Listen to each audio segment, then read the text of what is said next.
नमस्कार मित्रांनो, मी कॅप्टन अभिषेक Pingale, airline pilot आणि सध्या बोईंग 737 मॅक्स हे विमान उडवतो. तर AAIB म्हणजे एअरक्राफ्ट ॲक्सिडेंट इन्सिडेंट ब्युरोनी रिपोर्ट काढलाय अहमदाबाद क्रॅशबद्दल. हा प्रिलिमिनरी रिपोर्ट आहे. तो वाचला, स्टडी केला. जसं मी आधीच्या पण व्हिडिओमध्ये बोललेलो, जोपर्यंत रिपोर्ट्स येत नाही, स्पेक्युलेशन करणं पॉइंटलेस आहे आणि सोशल मीडियावर खूप स्पेक्युलेशन चाललेले याच्याबद्दल. सगळ्यात पहिलं होतं फ्लॅप्स.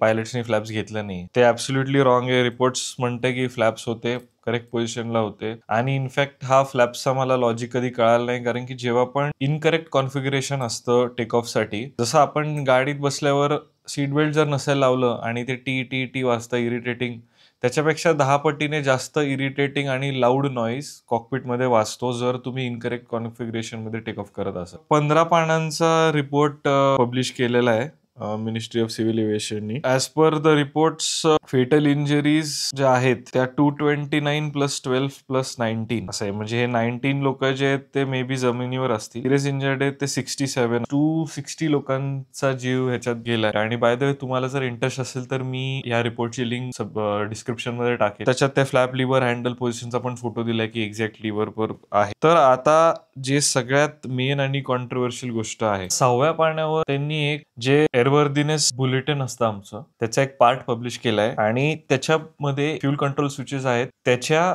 इंटरलॉकिंग सिस्टीम बद्दल त्यांनी मेन्शन केलंय. काही अबनॉर्मल नव्हती, त्याच्यात काही डिफेक्ट सापडलेला नव्हता 2023 ला जे चेक झालेले त्या पर्टिक्युलर विमानावर. आता फ्यूल कंट्रोल स्विचेस कसे काम करतात? सो 3 स्टेप प्रोसेस आहे फ्यूल कंट्रोल सिस्टमसाठी. तर इमॅजिन करा, हा असा हुक आहे आणि हे तुमचं स्विच आहे आणि हे असं मेकॅनिझम आहे, ठीक आहे. हे ऑफ पोझिशनला आहे. तर ती 3 स्टेप प्रोसेस अशी आहे की तुम्हाला ते स्विच ओढायला लागतं, वर करायला लागतं आणि मग सोडलं की ते त्याच्यात अटकतं आणि मग हे लॉक होतं. आणि तसंच तुम्हाला ते स्विच बंद करायचं असेल, उचलायला लागतं, साईडला करायला लागतं आणि मग सोडायला लागतं, ते बंद होतं. तर जी वरची पोझिशन आहे ती ऑन पोझिशन आहे स्विचची आणि जी खालची पोझिशन आहे ती ऑफ पोझिशन आहे. ह्याचा अर्थ असा होतो की त्या फ्यूल कंट्रोल स्विचेस चुकून ऑटोमॅटिक किंवा व्हायब्रेशननी किंवा कोणाचा हात लागला चुकून तर ते बंद होणार नाही, ह्याची खात्री ह्या 3 स्टेप प्रोसेसनी होते. पण जर आपण असं समजलं की ठीक आहे, कोणी डेलिबरेटली केलं नाहीये, जेव्हा वरती घेतो आणि ह्या पर्टिक्युलर पोझिशनला जर राहिलं ते स्विच, तर चान्सेस आहेत ते परत खाली सटकायच्या. पण माझं असं मत आहे की ठीक आहे, ते एका स्विचवर होऊ शकतं, पण दोन्ही स्विचवर एका सेकंदाच्या गॅपनी दोन्ही स्विचवर होणं हे हायली अनलाइकली. तर मे बी ह्याच्यात ह्युमन इंटरव्हेन्शन असू शकतो असं मला वाटतं. आता रिपोर्टच्या पुढच्या पानात जिथं ऍक्च्युली टाइमानुसार ज्याचं वर्णन केलेलं आहे सेकंड बाय सेकंड, त्याच्यात एकंदरीत हे दिसतंय की टेक ऑफ होईपर्यंत जे नॉर्मल ऍक्सेलरेशन असतं धावपट्टीवर रनवेवर ते नॉर्मल होतं आणि जसं व्हायला पाहिजे त्या हिशोबाने होतं, कारण की त्यांनी दर सेकंडचा रेकॉर्ड दिलाय की तुमचं V1, VR आणि V2 speeds.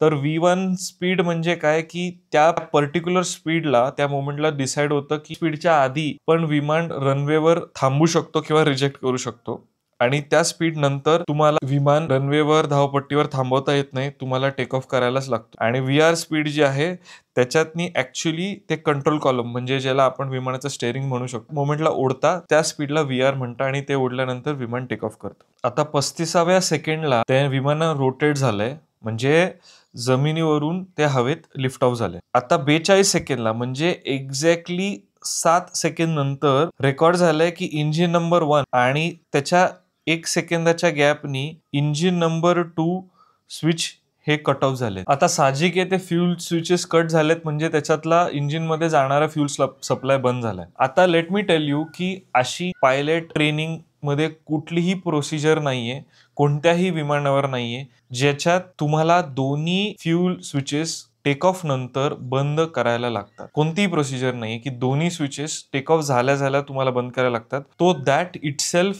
Is different or abnormal. आता जसा ते इंजिन स्पूल डाऊन व्हायला लागतं, थ्रस्ट कमी झाली किंवा रिड्यूस होते, तर ते कळताच एक पायलट दुसऱ्या पायलटला म्हणतोय की तू स्विचेस कट ऑफ का केले. त्याच्यात दुसरा पायलट म्हणतो की मी नाही केलं तसं. तर आता ह्या रिपोर्टमध्ये मेन्शन नाही केलंय की ते को पायलटनी केलंय का कॅप्टननी केलं. कारण फरक असा आहे की को पायलट ऍज पर रिपोर्ट्स विमान चालवत होता, तर त्याचे दोन्ही हात कंट्रोल कॉलमवर किंवा त्या स्टेअरिंग व्हीलवर असतात. त्याचे जर दोन्ही हात त्याच्यावर आहे आणि त्यांनी टेक ऑफ केलाय, तर त्याचे हात तिकडे जाण्याचं काही कारणच नाहीये, कारण की त्यांचे दोन्ही हात कंट्रोल कॉलमवर आहे आणि ती प्रोसिजर आहे. तरी ह्या रिपोर्ट्समध्ये मेन्शन नाही केलं की कोण कोणाला काय म्हणलंय, पण फक्त काय आवाज आलाय त्यांना कॉकपिट व्हॉइस रेकॉर्डरमध्ये ते मेन्शन. कमर्शियल फ्लाईट्समध्ये कॉकपिटमध्ये व्हॉइस रेकॉर्डर असतो, पण कॅमेरा नसतो. कॉकपिटमध्ये नसतो, कॉकपिटच्या बाहेर कॅमेरा असतो. सो कॉकपिटमध्ये काय चाललंय ते तुम्हाला नाही कळत, फक्त पॅरामीटर्स कळू शकतात. ते झाल्यानंतर जसं सीसीटीव्ही मध्ये बघितलं लोकांनी, व्हिडिओज मध्ये होतं की ते रॅम एअर टर्बाईन डिप्लॉय झालं आणि 47 सेकंडला, म्हणजे कट ऑफ झाल्यानंतर 5 सेकंदात थ्रस्ट तुमचं आयडियल झालेलं आणि एअरक्राफ्ट ची ऑल्टिट्यूड ऍक्च्युली लूज डाऊन व्हायला लागली. आणि मग 52 सेकंड्सवर 5 सेकंदानंतर जेव्हा रिअलाइज झालं की आयडियल थ्रस्ट झालाय, hats off to the pilot, ज्यांनी ते त्या मोमेंटला स्वतःचा प्रेझेन्स ऑफ माइंड ठेवून जे फ्यूल कट ऑफ स्विच होतं ते परत बॅक रनला टाकलंय, म्हणजे टाकलंय त्यांनी. पण ऑनेस्टली अशा मोमेंट्समध्ये जेव्हा पॅनिक सेट होतं आणि तुम्हाला एक स्टार्टल इफेक्ट येतो, तर लगेच एका स्प्लिट सेकंडमध्ये तुम्हाला जे डिसिजन मेकिंग आहे किंवा तुमचा रिस्पॉन्स आहे तो खूप इम्पॉर्टंट आहे. आणि 56 सेकंडला, म्हणजेच त्याच्या 4 सेकंड नंतर जे नंबर 2 इंजिन होतं त्याचे पण फ्यूल स्विच जे कट ऑफ पोझिशनला होतं ते परत रन पोझिशनला आलं. तर आता साहजिक आहे की जेव्हा परत सप्लाय दिलाय फ्यूलचा, तर इंजिन परत रोटेशन किंवा इंजिन स्टार्ट व्हायची प्रोसेस स्टार्ट. पण अनफॉर्च्युनेटली त्या स्टार्ट व्हायच्या प्रोसेसला थोडा वेळ जातो, कारण की ते मोठे इंजिन्स आहेत, त्यांना स्पूलिंग व्हायला वेळ लागते फ्यूल सप्लाय, आणि त्यांना ऍक्च्युअल फिरणं आणि ऍक्च्युअल थ्रस्ट प्रोड्यूस करण्यामध्ये थोडा एक टाइम लॅग असतो. त्याच्यात झालं काय, जे पहिलं इंजिन केलेलं स्टार्ट ते ऍक्च्युअली स्टार्ट झालं पॉझिटिव्हली आणि ते थोडं थ्रस्ट प्रोड्यूस करायला जे स्टार्ट झालेलं, पण जे सेकंड इंजिन होतं ते अजून काही सुरुवात झालेलं नव्हतं. आणि इंजिन नंबर 2 जस्ट स्टार्ट झाल्यानंतर जे ऍक्च्युअल थ्रस्ट प्रोडक्शन आहे ते त्याला करायला तेवढा टाइम मिळाला. त्याच्या काही सेकंदानंतर मेडे कॉल आलाय. तो मेडे कॉल अगेन कोणी दिला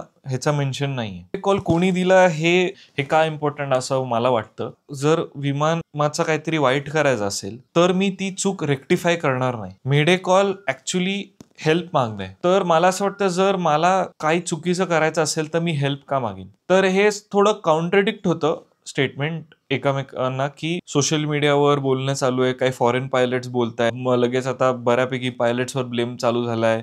आता सर्वात पहिली गोष्ट, फ्यूल कट ऑफ स्विच हे झाले का केले, तर ते का केले ते वी वोंट नो. त्याचे जे ऍक्च्युअल रिपोर्ट्स आहे, ही जी रिपोर्ट आहे ते प्रिलिमिनरी रिपोर्ट आहे. ऍक्च्युअल रिपोर्ट याला मे बी 1 वर्षही जाऊ शकतो, कारण की ते थरो इन्व्हेस्टिगेशन असतं. त्याच्यात ह्युमन फॅक्टर्स बद्दल पण बोललं जातं. आता ह्युमन फॅक्टर्स म्हणजे काय, तर मशिनरी सोडून जे ह्युमन फॅक्टर्स किंवा ह्युमन दायऱ्यात येतं त्या सगळ्या ऍस्पेक्ट्सवर त्याचा अभ्यास केला जातो. आणि मे बी फायनल रिपोर्ट आली तर कशामुळे, का, कोणाला काय बोललं वगैरे वगैरे, ह्या सगळ्या डिटेल रिपोर्ट. तर तोपर्यंत आत्ताच्या ज्या फाइंडिंग्स आहेत रिपोर्टच्या, ते स्पष्ट असं मेन्शन करतं की विमानात तर काहीच फॉल्ट नव्हता आणि बोईंग 787 जे विमान आहे त्याच्यात काहीच इश्यू नाहीये आणि ते जसं आता फ्लाइंग चालू आहे तशीच त्याची चालू राहील. आय होप तुम्हाला ह्या पर्टिक्युलर ऍस्पेक्ट्स बद्दल इन्फॉर्मेशन मिळाली असेल की एक्झॅक्टली काय झालं असेल त्या मोमेंटला. पण लाईक आय सेड, जोपर्यंत ते का झालं हे अजूनही क्वेश्चन मार्क राहील, जोपर्यंत फायनल रिपोर्ट येत नाही तोपर्यंत. Thank you for watching.